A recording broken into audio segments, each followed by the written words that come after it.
Hello everyone, কেমন আছেন সবাই? আশা করি সবাই ভালো আছেন। আবার একটা ছোট ব্লগ নিয়ে হাজির হয়ে গেলাম। ঈদের পরে আবার সবার সাথে কবে না কবে দেখা হবে, তাই সবাই প্ল্যান করি আবার একটু দেখা করার জন্য কোথাও একটু কাছাকাছি বসবো। দূরে কোথাও যাব না, সবাই মিলে কাছাকাছি কোথাও।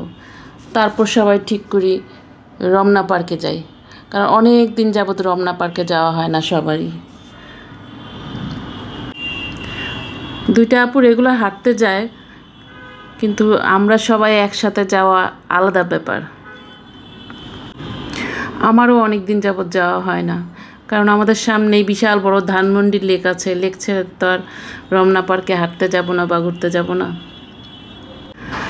কিছুদিন যাবৎ এত বৃষ্টি শুরু হয়েছে, ভেবেছিলাম আমরা বুঝি বের হতে পারবো না, কিন্তু আমাদের ভাগ্য এতই ভালো ছিল, সারাদিনেও কোনো বৃষ্টি হয়নি, যার জন্য আমরা খুব সুন্দর আরাম করে ঘুরি।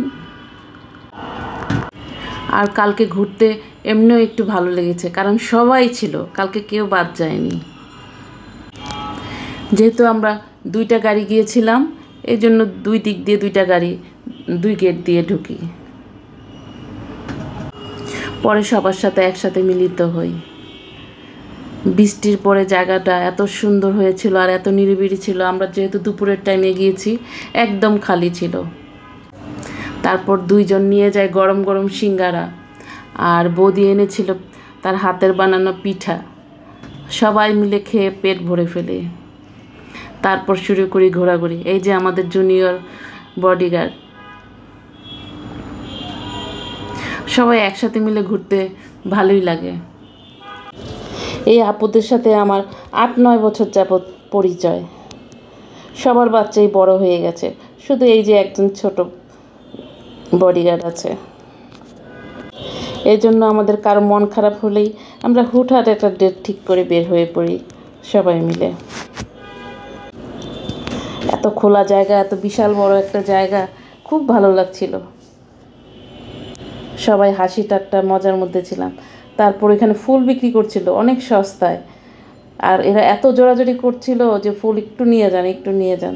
তারপর আর কি একটা আপু ফুল কিনে দিল, আমি হাতে বেঁধে নিলাম।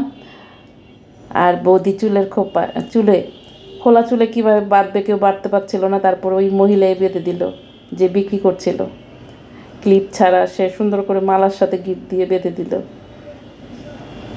আমরা এটা নিয়ে সবাই খুব মজা করছিলাম। আর বৌদির এত সুন্দর লম্বা চুল।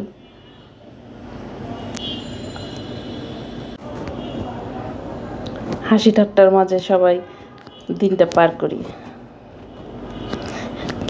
আগের দিন বৃষ্টি হওয়ায় কি অবস্থা, যদি এই পারগুলো না থাকতো তাহলে হাঁটাই যেত না, জায়গায় জায়গায় ডুবেছিল। অনেকগুলো বট গাছ আছে।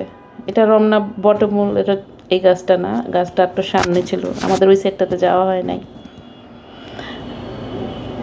সবাই ক্লান্ত, তাই সবাই মিলে একটা জায়গায় বসে কিছুক্ষণ রেস্ট নিল।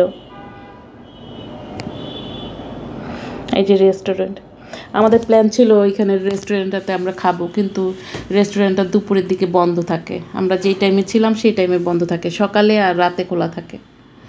তারপর কতগুলি বকুল ফুলও কিনে নিই, কিন্তু বকুল ফুলে একটুও গন্ধ ছিল না। আগে দেখতাম বকুল ফুলের কি গন্ধ, শুকিয়ে গেলেও গন্ধ থাকে, কিন্তু 2-3 যাবত আমার ঘরে আছে, একটুও গন্ধ নাই। এই তো সবার যাওয়ার পালা।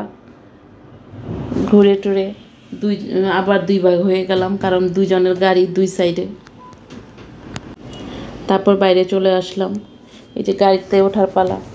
আমি যেহেতু ভিডিও করি, এখন আমার জন্য এই সামনের সিট বরাদ্দ করা, এখানে আর কেউ বসে না।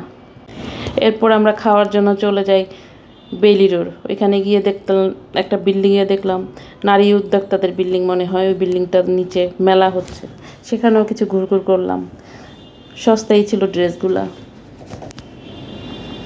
আর অর্নামেন্টসগুলোও সুন্দর সুন্দর ছিল। তারপর একটা খাবারের দোকান দেখে ঢুকি। কয়েকটা জায়গায় আমরা গিয়েছি, কেএফসিতেও গিয়েছি, কিন্তু কোথাও কারেন্ট ছিল না, এত গরম ছিল। যেই জায়গায় ঠান্ডা খুঁজে আমরা তারপরে যাই।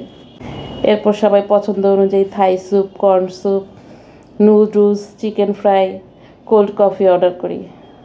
হাসি ঠাট্টার মাঝে খাওয়া দাওয়া। খাওয়া দাওয়া শেষ, ঘোরাঘুরি, সারাদিনের ঘোরাঘুরি শেষ, বের হয়ে পড়ি। এরপর ওই পারেই দেখি যে টাঙ্গাইলের একটা শাড়ির দোকান, তারপর ওইটাতে ঢুকে পড়ি। একটা আপু তার মায়ের জন্য শাড়ি কিনে, সবাই মিলে দুষ্টামি করছিলাম। এই ছিল আমার আজকের ভিডিও। সবাই ভালো থাকবেন।